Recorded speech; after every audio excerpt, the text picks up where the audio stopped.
ಕರುನಾಡು ಸೇವಕರ ಪಕ್ಷದಿಂದ ಸಮಸ್ತ ಕರ್ನಾಟಕದ ಜನತೆಗೆ ನಮಸ್ಕಾರಗಳು. ಸ್ನೇಹಿತರೆ, ಇವತ್ತು ಈ ಮದ್ಯಪಾನ ಮತ್ತು ಈ ದುಶ್ಚಟಗಳ ಬಗ್ಗೆ ಕೆಲವು ಮಾಹಿತಿಗಳನ್ನು ಈ ವಿಡಿಯೋದಲ್ಲಿ ಹಂಚ್ಕೊಳ್ತೀನಿ. ವಿಡಿಯೋವನ್ನು ಪೂರ್ತಿಯಾಗಿ ನೋಡಿ, ನಂತರ ನಿಮ್ಮ ಅಭಿಪ್ರಾಯವನ್ನು ಕೂಡ ನಮಗೆ ತಿಳಿಸಿ.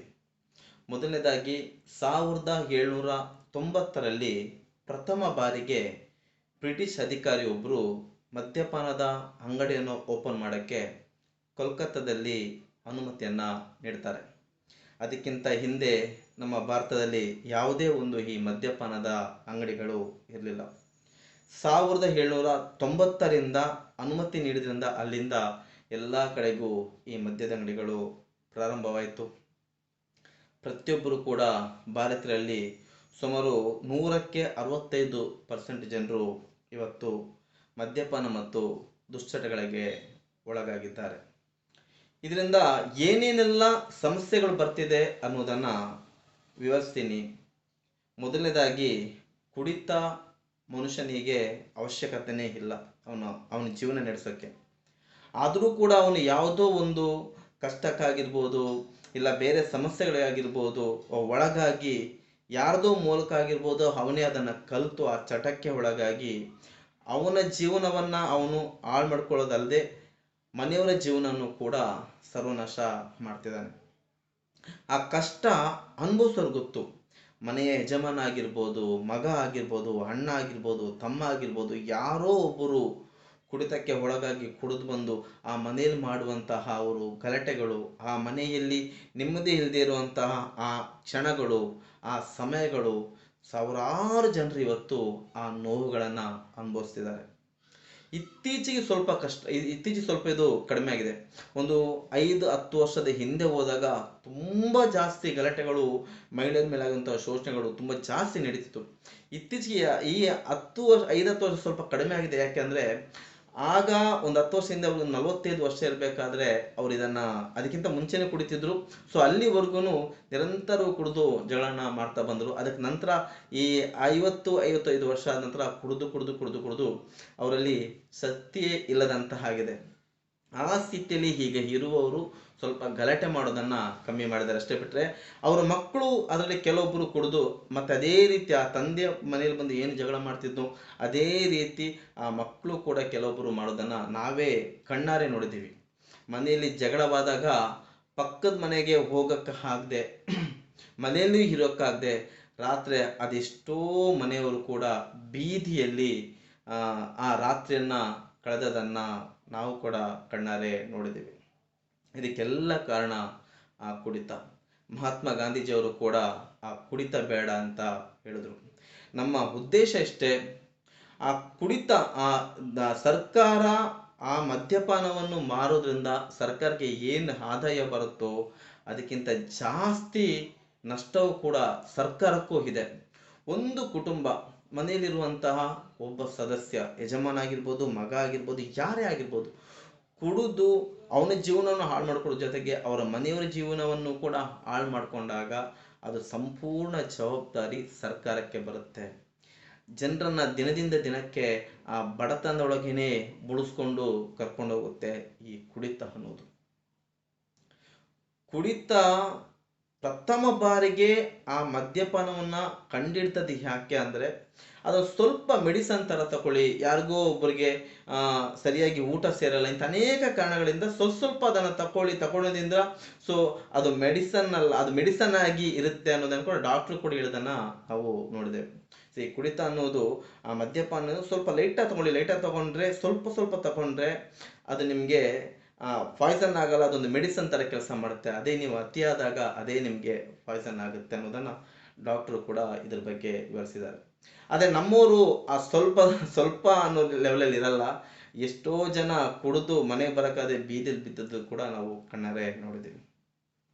ವಿಷಯವಿಷ್ಟೇ, ಸರ್ಕಾರ ಮದ್ಯಪಾನವನ್ನು ಸಂಪೂರ್ಣವಾಗಿ ನಿಷೇಧ ಮಾಡಬೇಕು. ಖಾಲಿ ಮದ್ಯಪಾನ ಮಾತ್ರ ಅಲ್ಲ, ಎಲ್ಲ ದುಶ್ಚಟಗಳು, ಈ ಪಾನ್ ಪರಕ ಆಗಿರ್ಬೋದು, ಸಿಗರೇಟ್ ಆಗಿರ್ಬೋದು, ತಂಬಾಕು ಆಗಿರ್ಬೋದು, ಗುಟ್ಕಾ ಆಗಿರ್ಬೋದು, ಸೊ ಒಂದು ದಿನಕ್ಕೆ 13 ಸೆಕೆಂಡ್ಗೆ ಒಬ್ಬ ವ್ಯಕ್ತಿ ಇವತ್ತು ಮದ್ಯಪಾನ ಸೇವನೆಯಿಂದ ಸಾಯ್ತಿದ್ದಾನೆ ವಿದೇಶದಲ್ಲಿ. ನಮ್ಮಲ್ಲಿ ಕೂಡ ಅಷ್ಟೇ ಅನೇಕ ರೀತಿಯಾದಂಥ ರೋಗಗಳು ಈ ದುಶ್ಚಟದಿಂದ ಬಂದು ಅದೆಷ್ಟೋ ಜನರು 25 ವರ್ಷಕ್ಕೆ, 30 ವರ್ಷಕ್ಕೆ, 40 ವರ್ಷಕ್ಕೆ ಕಣ್ಣಾರೆ ನಾವೇ ನೋಡಿದ್ದೇವೆ ಎಷ್ಟೋ ಜನ ಅವರ ಪ್ರಾಣವನ್ನ ಕಳ್ಕೊಂಡಿದ್ರು. ಒಬ್ಬ ಮಗ ಕುಡಿದು ಬರ್ತಾನಂದ್ರೆ ಮನೇಲಿ ಬೈತಾರೆ, ಅಕ್ಕಪಕ್ಕದವ್ರು ಬೈತಾರೆ. ಸೊ ನನಗೆಲ್ಲರೂ ಬೈತಾರೆ ಅಂತ ಹೇಳ್ಬಿಟ್ಟು ಆ ಕುಡಿದ ಮತ್ತಿನಲ್ಲಿ ಅವನ ಆತ್ಮಹತ್ಯೆ ಮಾಡ್ಕೊಂಡಂತಹ ಅನೇಕ ಕೇಸ್ಗಳನ್ನು ಕೂಡ ನಾನೇ ಕಣ್ಣಾರೆ ನೋಡಿದ್ದೇನೆ. ಸರ್ಕಾರಕ್ಕೆ ನಮ್ಮ ಪಕ್ಷದ ವತಿಯಿಂದ ಮುಂದಿನ ದಿನಗಳಲ್ಲಿ ಒಂದು ಸಮಯವನ್ನು ನಿಗದಿ ಮಾಡ್ತಿದ್ದೇವೆ. ಬರೋ ತಿಂಗಳು 15ರ ನಂತರ ಒಂದು ಹೋರಾಟವನ್ನು ಮಾಡಿ ಸರ್ಕಾರದ ಗಮನಕ್ಕೆ ತರಬೇಕು ಕೆಲವು ವಿಷಯಗಳನ್ನು ಅನ್ನೋದು ಕೂಡ ನಾವೀಗಾಗಲೇ ಸಿದ್ಧತೆಯನ್ನು ಮಾಡ್ಕೊಂಡಿದ್ದೇವೆ. ನಮ್ಮ ಸರ್ಕಾರಕ್ಕೆ ನಾವು ಯಾವ್ಯಾವ ವಿಚಾರವನ್ನು ಗಮನಕ್ಕೆ ತರ್ತೀವಿ ಅಂದರೆ, ಸಂಪೂರ್ಣವಾಗಿ ಈ ಮದ್ಯಪಾನ ಮತ್ತು ದುಶ್ಚಟಗಳನ್ನು ನಿಲ್ಲಿಸಿ. ಸಾಧ್ಯ ಇಲ್ಲ ಅಂತಿಲ್ಲ, ಅದಿಲ್ಲದೆ ಬದುಕಕ್ಕಾಗಲ್ಲ ಅಂತಿಲ್ಲ. ಖಂಡಿತ ಬದುಕ್ಬೋದು, ಸ್ವಲ್ಪ ಕಷ್ಟ ಆಗ್ಬೋದು ಅಷ್ಟೇ, ಬದುಕ್ಬೋದು. ನಮ್ಮ ಕರ್ನಾಟಕದಲ್ಲೇ ಕೂಡ ಮದ್ಯಪಾನವನ್ನು ನಿಷೇಧ ಮಾಡಿದಂತಹ ದಿನಗಳಿದೆ. ಕೆಲವು ವರ್ಷಗಳ ಕಾಲ ಅದು ನಿಷೇಧ ಆಗಿತ್ತು ಕೂಡ. ಮತ್ತೆ ನಿಜಲಿಂಗಪ್ಪನವರು ಮತ್ತೆ ಅದನ್ನು ಪ್ರಾರಂಭಿಸಿದ್ರು. ಸಂಪೂರ್ಣವಾಗಿ ಮದ್ಯಪಾನವನ್ನು ನಿಷೇಧ ಮಾಡಿ ದುಶ್ಚಟಗೆ ಏನೇನು ದುಶ್ಚಟಗೆ ಬಳಸ್ತಿದ್ದಾರೋ, ಗುಟ್ಕಾ ಆಗಿರ್ಬೋದು, ಪಾನ್ ಪರ್ಕು, ಅದು ಇದು ಏನಿದೆ ಅದೆಲ್ಲ ಸಂಪೂರ್ಣವಾಗಿ ಅದನ್ನು ನಿಷೇಧ ಮಾಡೋದ್ರಿಂದ ಅನೇಕ ಬಡವರ ಮತ್ತು ಆ ಕುಡಿತಕ್ಕೆ ಚಟಕ್ಕೆ ಒಳಗಾದ ಕುಟುಂಬದವರ ಕಣ್ಣೀರನ್ನು ಒರೆಸ್ದಾಗೆ ಆಗುತ್ತೆ. ಒಂದು ವೇಳೆ ನಿಮಗೆ ಸಂಪೂರ್ಣವಾಗಿ ಅದನ್ನು ನಿಷೇಧ ಮಾಡೋಕ್ಕಾಗಿಲ್ವಾ, ಯಾರ್ಯಾರು ಕುಡಿತಕ್ಕೆ ಒಳಗಾಗಿ ಅವ್ರ ಮನೇಲಿ ಬಂದು ಗಲಾಟೆ ಮಾಡ್ತಾರೋ ಪ್ರತಿಯೊಂದು ಗ್ರಾಮ ಪಂಚಾಯತ್ ಮಟ್ಟದಲ್ಲಿ ನೆಮ್ಮದಿ ಕೇಂದ್ರವನ್ನು ತೆರೆಯಿರಿ. ಮನೇಲಿ ಬಂದು ಗಲಾಟೆ ಮಾಡಿದಾಗ ಆ ಮನೆಯವರು, ತಂದೆ ತಾಯಿ, ಹೆಣ್ಣುಮಕ್ಕಳು, ಯಾರು ಅವ್ರ ಮನೆಯವರು, ಅಕ್ಕ ತಂಗಿಯರು ಯಾರಾಗಿರ್ಬೋದು, ಮನೇಲಿ ಇರೋಕ್ಕಾಗದೆ ಪಕ್ಕದ ಮನೆಗೂ ಹೋಗ್ತಾರೆ, ಬೀದಿಲಿ ಇರ್ತಾರಲ್ಲ, ಆ ಬೀದಿಲಿರೋರು ಆ ಗ್ರಾಮ ಪಂಚಾಯತಿ ಮಟ್ಟದಲ್ಲಿರುವಂತಹ ನೆಮ್ಮದಿ ಕೇಂದ್ರಕ್ಕೆ ಹೋಗಿ ಇವರು ಸಹಜ ಸ್ಥಿತಿಗೆ ಬರೋವರೆಗೂ ಅಲ್ಲಾದರೂ ಅವರು ವಿಶ್ರಾಂತಿಯನ್ನು ಪಡೀಲಿ. ಅವರಲ್ಲಿ ಬಂದಾಗ ಅವ್ರಿಗೆ ಊಟದ ವ್ಯವಸ್ಥೆ, ಪ್ರತಿಯೊಂದು ವ್ಯವಸ್ಥೆ ಕೂಡ ಸರ್ಕಾರದ ಕಡೆಯಿಂದ ಆಗಬೇಕು. ಎರಡನೇದು, ಅವ್ರು ಕುಡಿದು ಬಂದು ಮನೇಲಿ ಏನು TV ಹೊಡೆದಾಕ್ತಾರೋ, ಫ್ರಿಡ್ಜ್ ಹೊಡೆದಾಕ್ತಾರೋ, ಕಷ್ಟಪಟ್ಟು ತಂದಿರುವಂಥ ಯಾವುದೋ ವಸ್ತುಗಳನ್ನ ಹೊಡೆದಾಕ್ತಾರೋ, ಇಲ್ಲ ಯಾರೋ ತಲೆನೇ ಹೊಡೆದಾಕ್ತಾರೋ, ಆ ಸಂಪೂರ್ಣ ವೆಚ್ಚವನ್ನು ಸರ್ಕಾರ ಭರಿಸಲೇಬೇಕು. ಯಾಕಂದರೆ ಸರ್ಕಾರ ಕುಡಿಯೋಕ್ಕೆ ಕೊಡೋದ್ರಿಂದನೇ ಈ ಅನಾಹುತಗಳಾಗ್ತಿರೋದು. ಸಂಪೂರ್ಣ ನಿಲ್ಲಿಸಿದ್ರೆ ಕಳ್ಳಬಟ್ಟಿ ಪ್ರಾರಂಭ ಮಾಡ್ತಾರೆ, ಇನ್ನೊಂದು ಪ್ರಾರಂಭ ಮಾಡ್ತಾರೆ. ಇಂಥದ್ದೆಲ್ಲ ನೀವು ಹೇಳಿಕೆಗಳನ್ನು ಕೊಡೋದು ಬೇಡ. ಸರ್ಕಾರ ಸ್ಟ್ರಿಕ್ಟ್ ಆಗಿದ್ದರೆ ಯಾವುದನ್ನು ಬೇಕಾದ್ರೂ ಕರೆಕ್ಟಾಗಿ ನಿಲ್ಲಿಸ್ಬೋದು, ಅದು ಸರ್ಕಾರದ ಹೊಣೆ. ಇದನ್ನೆಲ್ಲ ಕೂಡ ನೀವು ಆ ಮನೇಲಿ ಹೊಡೆದಂಥ ಆ ಫ್ರಿಜ್ಜು, TV ಏನಾಗಿರ್ಬೋದು, ಇಲ್ಲ ಯಾರಿಗೊಬ್ಬರು ಗಾಯ ಮಾಡೋದು, ಸಂಪೂರ್ಣ ವೆಚ್ಚವನ್ನು ಸರ್ಕಾರ ನೋಡ್ಕೊಳ್ಬೇಕು. ನಂತರದ್ದು, ಈ ಕುಡಿತಕ್ಕೆ ಒಳಗಾಗಿ 35 ವರ್ಷದ ಒಳಗೆ ಒಬ್ಬ ವ್ಯಕ್ತಿ ಸತ್ತೋದ ನಂತರ ಪೋಸ್ಟ್ಮಾರ್ಟಮ್ ರಿಪೋರ್ಟ್ನಲ್ಲಿ ಇವನು ಕುಡಿತದಿಂದನೇ ಇವನು ಸತ್ತೋದ, ಇಲ್ಲ ದುಶ್ಚಟಗಳಿಂದನೇ ಇವನು ಸತ್ತೋದ ಅನ್ನೋದನ್ನು ಡಾಕ್ಟರ್ಸ್ ಅವರು ರಿಪೋರ್ಟ್ ಕೊಟ್ಟಾಗ 35 ವರ್ಷದ ಒಳಗೆ ಆ ವ್ಯಕ್ತಿ ಆಗಿದ್ರೆ ಆ ಮನೆಯವರಿಗೆ ಸರ್ಕಾರ 10 ಲಕ್ಷ ರೂಪಾಯಿ ಪರಿಹಾರನ ನೀಡಬೇಕು. ಅದೇ ರೀತಿ 55 ವರ್ಷದ ಒಳಗಿನಿರುವ ವ್ಯಕ್ತಿ ಮೃತಪಟ್ಟಾಗ 5 ಲಕ್ಷ ರೂಪಾಯಿ ಪರಿಹಾರನ ಸರ್ಕಾರ ನೀಡಬೇಕು. 65 ವರ್ಷದ ಒಳಗಿನ ವ್ಯಕ್ತಿ ಮೃತಪಟ್ಟಾಗ 2.5 ಲಕ್ಷ ಪರಿಹಾರವನ್ನು ಸರ್ಕಾರ ಆ ಮನೆಯವರಿಗೆ ನೀಡಬೇಕು. ಈ ಮದ್ಯಪಾನ ಮತ್ತು ದುಶ್ಚಟಗಳಿಂದಾಗಂತೂ ಅನೇಕ ವಿಚಾರಗಳನ್ನು ಸರ್ಕಾರದ ಗಮನಕ್ಕೆ ತಂದು ಸರ್ಕಾರಕ್ಕೆ ಮನವರಿಕೆ ಮಾಡಿ ಸಾಧ್ಯವಾದಷ್ಟು ಇದನ್ನು ಸಂಪೂರ್ಣವಾಗಿ ನಿಲ್ಲಿಸಿ ಅನ್ನೋ ಒಂದು ಹೋರಾಟವನ್ನು ಮುಂದಿನ ದಿನಗಳಲ್ಲಿ ನಾವು ಮಾಡ್ತಿದ್ದೇವೆ. ನಮ್ಮ ಈ ಉದ್ದೇಶ, ನಮ್ಮ ಈ ನಿರ್ಧಾರ ಯಾರ್ಯಾರಿಗೆ ಸರಿ ಅನಿಸುತ್ತೋ, ಸರಿ ಅನ್ನೋರು ನಮಗೆ ಕಾಮೆಂಟ್ ಬಾಕ್ಸಲ್ಲಿ ನಿಮ್ಮ ಬೆಂಬಲವನ್ನು ಸೂಚಿಸಿ. ಮತ್ತು ಇದ್ರ ಜೊತೆಗೆ ನಿಮ್ಮಲ್ಲೂ ಕೂಡ ಯಾವುದಾದ್ರು ಹೊಸ ವಿಷಯಗಳಿದ್ದರೆ, ಇದನ್ನು ಈ ರೀತಿ ಮಾರ್ಪಾಡು ತರ್ಬೋದು, ಸಮಾಜದಲ್ಲಿ ಸುಧಾರಣೆ ತರುವಂತಹ ಒಂದು ಹೊಸ ವಿಚಾರಗಳು ನಿಮ್ಮಲ್ಲಿದ್ದರೆ ಅಂಥ ವಿಚಾರನೂ ಕೂಡ ನಮ್ಮ ಜೊತೆ ಹಂಚ್ಕೊಳ್ಳಿ.